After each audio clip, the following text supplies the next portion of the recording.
Hey, everybody. Welcome to another How to Succeed podcast. This is How to Succeed with the do's and don'ts of DISC. Our guest this week is Brad and Tiffany Koettels from the Sandler office in Flower Mound, Texas. We're going to talk with them about the behavioral styles and how you can use them to sell more easily. As always, the podcast is brought to you by Sandler, the worldwide leader in sales management and customer service training. More information at sandler.com. We made it really easy for you there.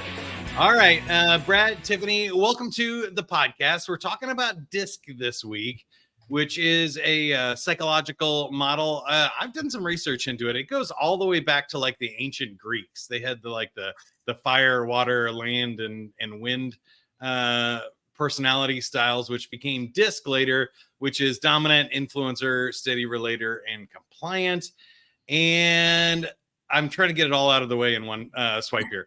So what that means is there's like extroverted people, there's introverted people, there's people that are task oriented, and there's people that are people oriented. And based on where you fall on those two like graphs, put you into one of these quadrants, D, I, S, or C. Tiffany, what else do you think we need to know up front here about DISC? Yeah. So, I mean, it's been around since Hippocrates, as you mentioned, and it just gives us insight into how we show up, how we prefer to communicate, also insight into our blind spots. And then so we can then make adjustments for other people.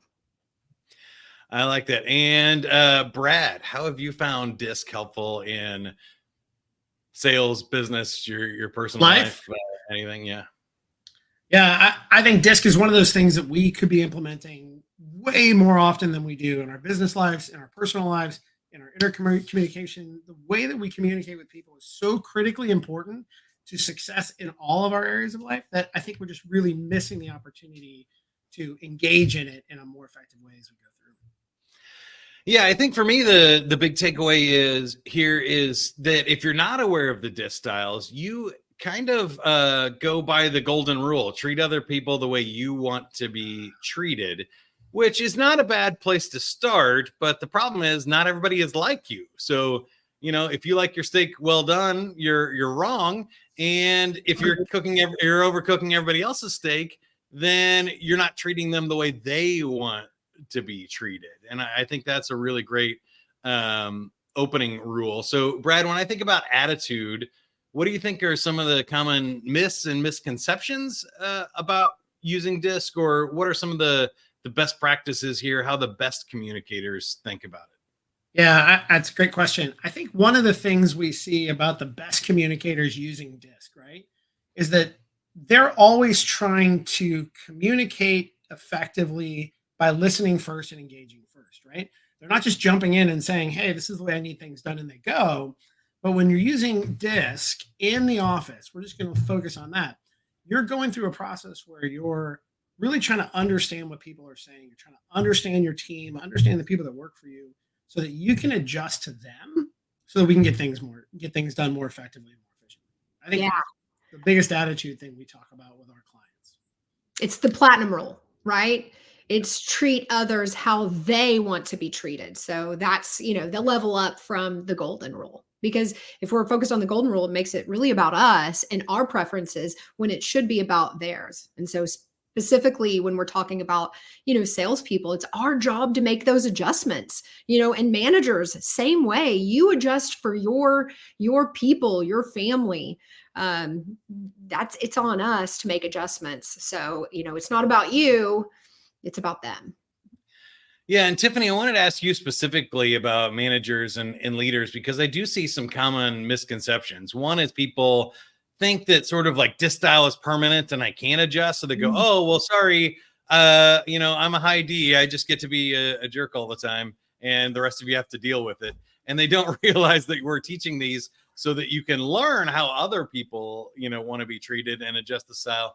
The other common misconception I see with leaders is maybe for hiring, that they think that you would want to hire a high I as a salesperson because they're extroverted and they're people focused. But the problem is high I's don't listen, and the job is listening, not talking in sales. And sometimes those disc styles don't really translate into sort of competency in any given area or aptitude for any certain role. Can you talk about that a little bit? Both such great points. We can spend all day unpacking Yeah. these two things. So first of all, your first comment on, using disc or your disc style as, oh, well, I don't have to adjust because I'm that way. There's a book by Ben Hardy, Personality Isn't Permanent. And that is a total misconception that, it's on us and we can choose who we want to become. So just because it's your natural style doesn't mean that you can't flex. We have a little bit of all of the styles within us, and certainly within our reach. We just have to, think about the mental calorie expenditure. Sometimes it just takes us more mental calories to make adjustments to be more C, right? If you're a high DI, right? To be super analytical and to go through all the details, you can certainly do it. It just is going to require more energy from you. Yeah, I like that temporary for sure. Mm-hmm. And then what about hiring? Any thoughts? I think one of the interesting parts, one of the things about hiring that's interesting is you shouldn't exactly hire for a certain type of person. Everybody can be trained to be a salesperson, and you need multiple types of people on your teams in order to be super successful, because not all of your clients are always going to be one type of decision maker as well. So if you're hiring just for eyes, right, you're going to have a whole bunch of people that are great at talking, but you're never going to have anybody to help them layer out. So when they do have to talk done. Sorry. Ouch. When they do have to talk to, that C or that D, that they don't have any practice. There's nobody, when they're practicing in their office and they're working on it, they're not able to look at somebody on their team and say, hey, just be your normal person so I can practice a sales skill on you and see how it works. Yeah. Just hiring for one can be really dangerous. It's particularly, we see that when we're training people too, and they just hired all like C's. It becomes a real mess because they just don't have a way to easily flow into, well, I have an iBuyer, what do I do? Yeah. And there's no style that's better or worse than the others. They all just, have different strengths. And we need all of those strengths on a, high performing team. Mm-hmm. So, the misnomer of eyes are great at selling, that is not true, because again, they're often so focused on talking and being the center of attention, they lose sight of what's important, which is really about our clients. I find, S's and C's can be great salespeople, as long as they can, get out of their own way, right? Sometimes if they're so focused on like, oh, I am hesitant to ask a tough question. But once they can get over those things, like we all have our own head trash, but salespeople aren't born, just like doctors aren't born. Like we are here to make adjustments and work on ourselves. And so DISC just gives us that science, behind building relationships and communication preferences. So, that's why I love DISC so much. And, salespeople have been successful in all styles. Yeah. So it's all about, those learned behaviors, eyes, are you listening, right? 2 ears, 1 mouth. Are you using them in that proportion? Yeah, I love that. I think I heard a few things there, which is great and takes us to our behavior discussion. One is we're all of the styles. So, if you're a parent and your kid is running into the street, and there's a car coming, you don't put on your S hat and be like, honey, it would be really great if you came back this way at the moment. Like that's a time where we need to just like interrupt the process, be dominant, take control of the situation and move along. And I think other times too, like we all have to file our taxes or do something right and correct, and we can focus and do that. You mentioned that, Tiffany, for a while. It just takes a little bit of energy. It's sort of, like being on battery power instead of being plugged in, right? Mm-hmm. When we're doing these other styles, and each situation calls for different things. So that also has to go with the team. I think, Brad, you mentioned that leaders like to hire people like themselves because they think, oh, that's the way it's best to do it because I'm successful. And so I need more people like me. And they try to create mini me's. But then when you end up with all of one style on a team, you get into trouble because then you have a lot of weaknesses that are not filled. So when you're building out a team, it's really important to get sort of all 4 of the DISC styles together. Tiffany, I thought I'd give you first crack at behavior here and ask you about doing the right thing at the right time, because I think this is a struggle for leaders and for salespeople when they're in different styles, because S's tend to move slower, D's tend to move too fast. And, I guess you could say S's and C's are slower and D's and I's are probably faster. But tell us about that and how we can actually adjust maybe our tempo and pacing and our decision making process to match our team or our clients. Yeah. No, and you're so right. So one of my favorite bosses, he was a high C, and initially, it was a challenge because I think fast, and I'm rolling through all of the things we've got to talk about, and so we would hop on our whims, our weekly individual meetings. And I would throw, hey, let's talk about this. And I've got a question about this and that. And I would roll through it so fast, he would be overwhelmed. And so what I learned is that if I just took the time to write out, all the questions I wanted answered, the topics we were going to discuss, and send that to him in advance, then we would have a really productive whim. So it was all about me making adjustments for him, so then he could support me better, and then I could support him better, rather than steamrolling him with, my flow of consciousness. So that's what, making those adjustments are so critical, and doing the same thing for our teammates. So understanding, hey, just, you can't throw something at an S or a C on the spot. You've got to give them some time to think about it and ruminate over it, and then they can make, they're more apt to make a decision once they've had a chance to process it, because we're processing those things differently. Brad, I wanted to give you a shot at this one. Two things, not to give you trouble, but we're both EISs. I feel like you are you're also hitting your desk, by the way, so you might want to hit put the hands in the pockets. And then I feel like you're somebody that moves fast. Like, I can tell you, like, you're always ready to jump in and move. And I'm wondering how that affects you as you go to work with these other styles. And when people are slower than you, and the opposite of, for us as high I's, are the C's, where they really want to make sure everything is right and perfect. How do we do that? So I think that's where DISC and Sandler start to come together so well, right?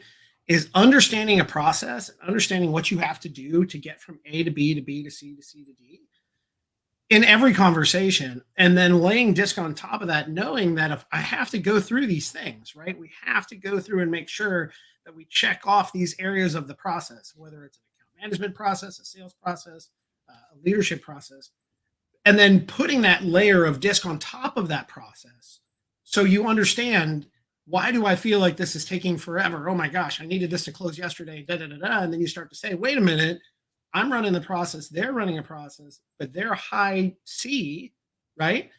Of course, my process has to adjust, or I'm going to get frustrated and concerned and worried and freak out.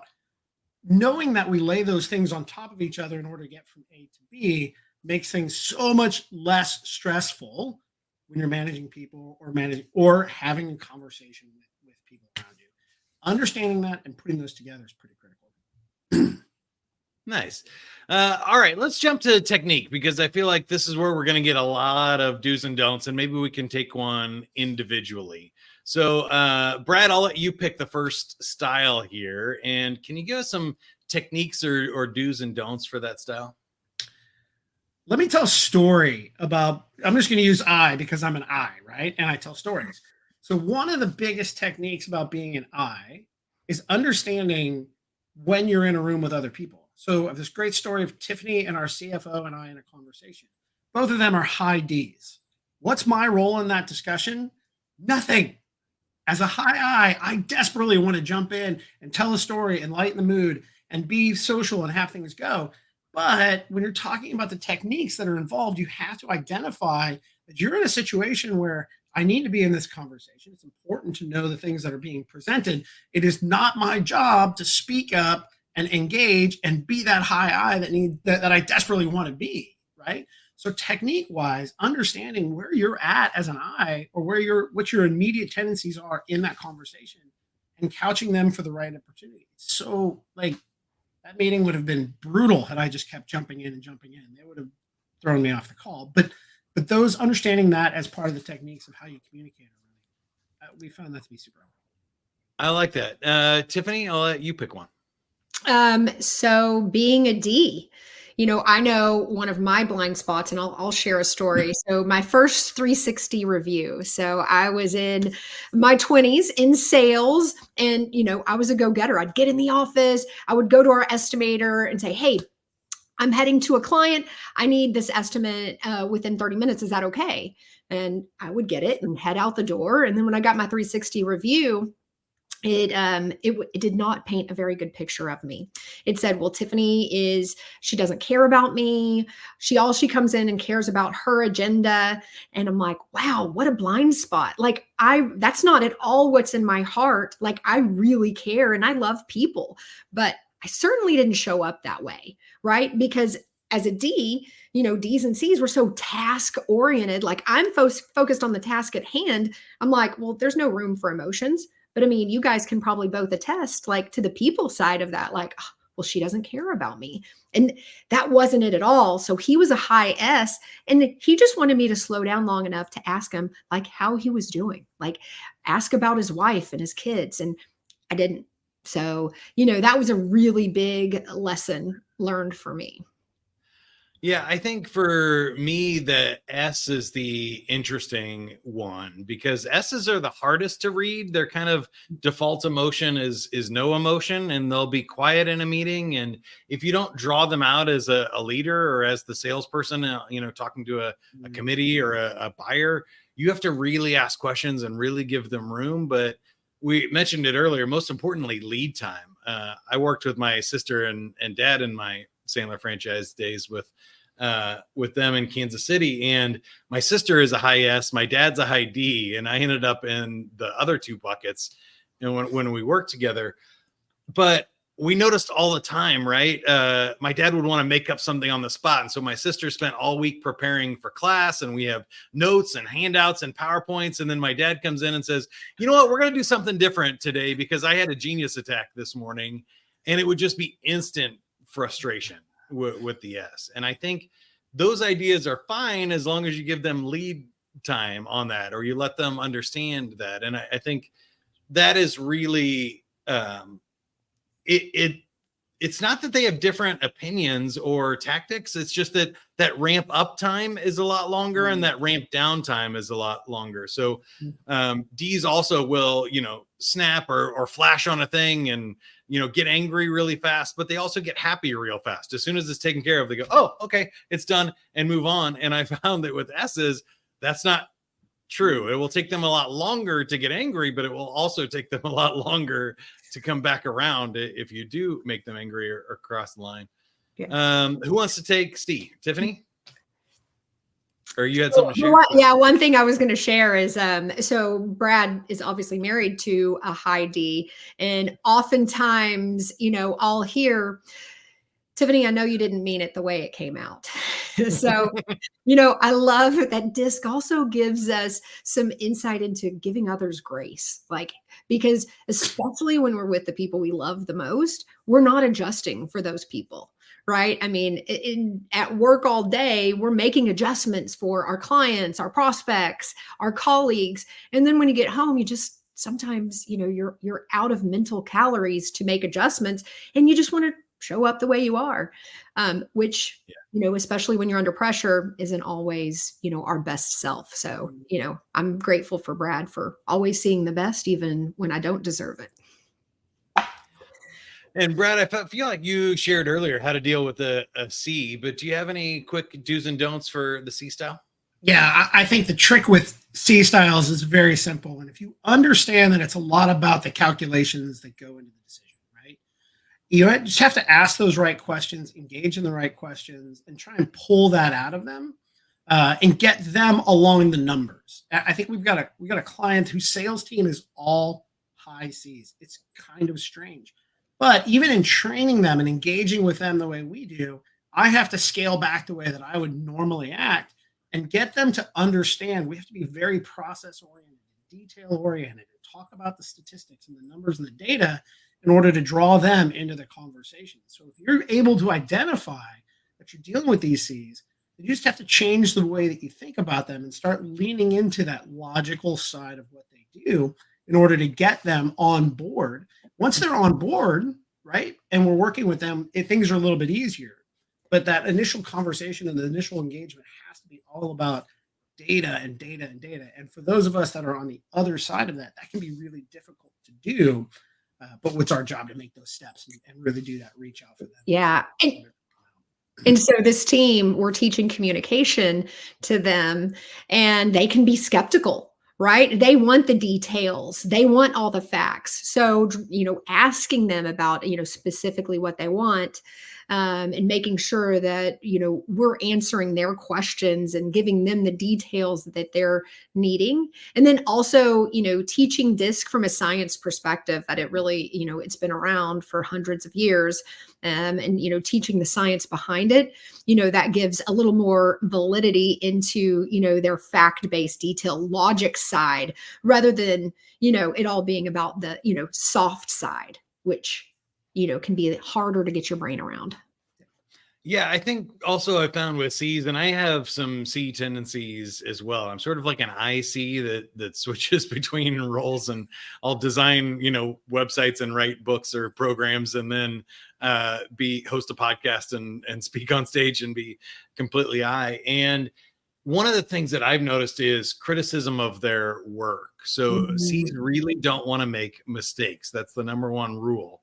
And so if you're trying to give them guidance or coaching or correct an error, you have to be very gentle with a C, and you have to kind of allow them to discover it and stuff there, and ask them questions about it to let them fix their own mistakes a little bit and come around. And then the other one is also getting them to like hit send, publish the work, or finish it. Because if you're fall into that perfectionist trap, it can be really hard not to know when it's good enough. And so I think if you're a leader or you're a salesperson, you have to set really clear expectations of what is good enough for the result that we're looking here, because we can always find more data. We can always double check it one more time and stuff. And that's not necessarily going to help us. Yeah, that Pareto principle, right? Does 80% of the effort, or does 20% of the effort give us 80% of the results? And so rather than, spending an extra 20 hours to, get that last 20%, it's like, what, maybe it's enough. So it's such a good point. So, as we wrap it up here, I want to get to know the two of you better. And I think it is interesting talking with a couple that is in the Sandler business. So we'll talk about, what that means to you personally, but I wanted to give you each one more swing at it. So Brad, any final thoughts, anything we missed? I should have asked you, or, a way to tie all of this together here for do's and don'ts of DISC. I think the one thing that I'd like to get out there is the whole team, when you're all DISC educated, right? One of the most powerful parts about it is not only me adjusting to you, Mike, it's you also understanding if I screw it up, I can come back to you and say, oh my gosh, I screwed this up, right? Like, you understand me, I understand you, I made a mistake, I shouldn't have done this, right? And understanding that so that you can have that kind of culture building experience in your company is really, really important. So I think having just some of the people in your office DISC trained, or having just the people in your sales team DISC trained, you're really doing a disservice to the culture of your entire office, because it allows you to go back and say, we're all going to screw up. We're all going to jump into our personalities. We're all going to jump into what we're comfortable with. But being able to go back and be like, oh, I'm sorry. I jumped to conclusions on that. I didn't give you time to think it out. Having that type of conversation down the road is really, really great for company culture. It's really great for growth of the team, and really great for the company as well. Yeah, I think having the common language to even describe it, I found even in personal relationships, you just go, oh, wait, this is a DISC thing here. Yeah. We're not actually disagreeing. It's more of a how we're going on about it. Tiffany, final thoughts from you? Yeah. Do we have time for one more story? Yeah, you bet. So Brad and I did a couples DISC analysis, And so this is a couple years ago. And so after 13 years of marriage, we went out and went through the profile, asked each other a bunch of questions. And then at the end of the night, he was like, "Hey, are your feelings hurt? Are you okay?" I'm like, "Yeah, why wouldn't I be?" He was like, "That did not paint you in a very good light." I was like, "What are you talking about?" And so I went back through and I was like, "Are you talking about where she can use her words to be frightening?" And he was like, "Yeah." And I was like, "Would you be offended if it said that about you?" He said, "Oh, absolutely." And I'm like, "Oh yeah, no. I wear that like a badge of honor. To your point, if your kid's running out in the street, I want to use my command to say, stop, get back here. It's just one of my strengths. Now, I hopefully people aren't intimidated by me, but every now and again, I want to use that with my kids, right?" No, everything. I think it's important to remember here as a final thought that every strength to an extreme can be a weakness. So if you're only D, or you lean so much into it, and with C's, being right and perfect is good, but again, to the extreme, it becomes inhibiting. And same thing with I's. Getting people to like you is a great skill to have, but if that's your only skill and you're not being respected, or you can't ask tough questions, or you can't settle down and focus, those are weaknesses too. And then S's, being steady and working with people and creating harmony and stuff is all great. But again, if you can't create some disruption, or you can't challenge anyone, that becomes a weakness. So understanding that really the ideal, I think, for me as a salesperson or as a leader, is being able to use all four styles when they're appropriate, and not getting too married to any of them. But knowing what your personal strength is too, and setting yourself up for the right types of work. So I don't take a lot of work that requires spreadsheets and detail-oriented stuff, just because I know that there are other people on the team that'll do that better too. Exactly. All right. Again, we're talking with Brad and Tiffany Koettels. They are with Sandler in Flower Mound, Texas. And I think to get to know you two better, we should talk a little bit about what it's like to have people Sandler trained inside of your family, because I mentioned I come from that. And it seems like you tend to lean on the natural strengths most of the time. But can you just, Brad, tell us a little bit about your experience in finding the Sandler franchise and what this has meant, and maybe is there a difference between your relationship before and after learning about Sandler and Disc? Oh, I think before and after Sandler and Disc, it's a different relationship. So short story, I got really lucky when Tiffany and I met. She had already started Sandler training. She'd been trained. It was starting to ingrain. She was getting Disc. I was a high I talker. I had no clue what I was doing. And I think over our relationship in the last 20 years, I think I've learned so much personally about Disc and communication styles and what we do. But I've also learned so much about Sandler and how those two work together, that in my sales roles and in my sales experiences, I was able to have much different conversations, just being as part of it, ancillary, just getting Tiffany coming back after the day and saying, "Let me tell you this story. Let me tell you this story." So having it around me, right? I was picking a lot of it up in the first several years just through osmosis. But it was amazing how just getting a little pieces of it like that changed the way that I communicated, clearly with her, but with other people, with the people that had worked for me at the time. My account management team at the time could see a total difference in me starting to say, wait, like, we have to have processes. We have to understand. We have to ask these tough questions. And here's some Disc tools. I wasn't certified at the point, but I was like, hey, why? They talk a lot about numbers. Just being able to adjust slightly, being around it has been a super big change. And then as I engage more and more over the last couple of years, it's really fascinating to see how that can grow and how quickly you can use Sandler techniques and Disc techniques together to help you grow your business. And your thoughts, Tiffany? Well, I mean, it's really helped our relationships. So again, it gives us the common language in order to better understand, our family. Family can be challenging at times, right? So we can give them a little grace and say, you know what, that's just their natural style coming out, and then we can make adjustments for them. And so, it's really improved relationships, all around us, family, friends, colleagues. Sure. So that's how we've used it. And you mentioned you had at least one daughter celebrating a birthday yesterday. Where did your children land on the disc styles, and how do you use that as a parent, Tiffany?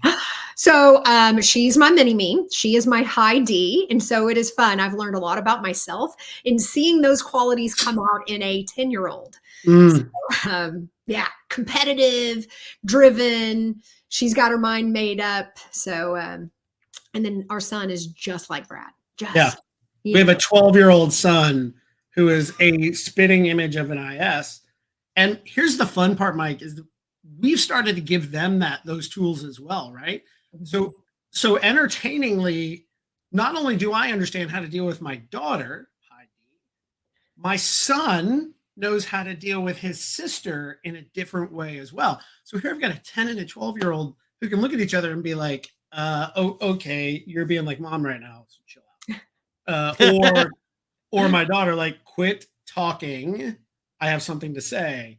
But it's the family dynamics when they start to use it is really wild, and starting to see them engage with their friends and the way that they're playing soccer and those things in a different way. Yeah, you can teach kids disc, and it's an amazing tool set for them to have that so many people just don't have. Yeah, it helps them avoid arguments and give other people the benefit of the doubt. I'm like, hey, you know what? This is what's going on with them. And they're like, that makes sense. So I have two questions then for that. One is, Brad, do you think it is something that's inherent to them? Do you feel like they were born that way, or are they adapted? Nature versus nurture. What's your take? I have to think that it's nature, because I don't think we raised our daughter differently than we raised our son. So I think there's just some inherent natural things that they, I mean, maybe they picked him up, but I would go nature over nurture. What do you think, Tiffany? Yeah, I mean, that is their definite. I mean, from the get-go, she was breech and wouldn't turn from day zero. So, I mean, she's always been like, had her mind made up of how things are going to be from an infant. So I would say nature, and then we've helped them adjust from a nurture standpoint. And then who does the high C work in your family? Who's detailed and organizing? And that's what we outsource. There you go. All right. We need a wife. All right. Last question is, do you have a favorite Sandler rule, motto, or quote that you try to live by? Tiffany, you get first crack. Yeah. So as salespeople, as managers, as parents, we get paid to work in adverse conditions, right? Well, as a parent, you don't necessarily get paid for that, but it's still your role to work in adverse conditions. It's our job to adjust. And Brad? I'm going all the way back to rule number 1. You have to learn to fail to win. And we see that in business. We see that in relationships. We see that in our parenting. If you think you're going to go through it and hit home runs every time, it's not the way the world works. And so you have to learn how to have that fail. You have to learn how to brush yourself off, learn from that fail, fall forward, and keep going. I love it. Again, thanks for being on the show, Tiffany and Brad Koettels in Texas. If you're looking for more information on Sandler, go to sandler.com. You can find a local training center near you, or reach out to our enterprise team. If you have multi-location international business or hundreds of salespeople, we do that too. And don't forget, as always, like, subscribe, send this episode to somebody that you think needs to hear it. Hopefully it will be helpful for them and you. And until next time, whatever you are, be a good one. That's what I always say. The How to Succeed podcast is brought to you by Sandler, the worldwide leader in sales, management, and customer service training. See you next time.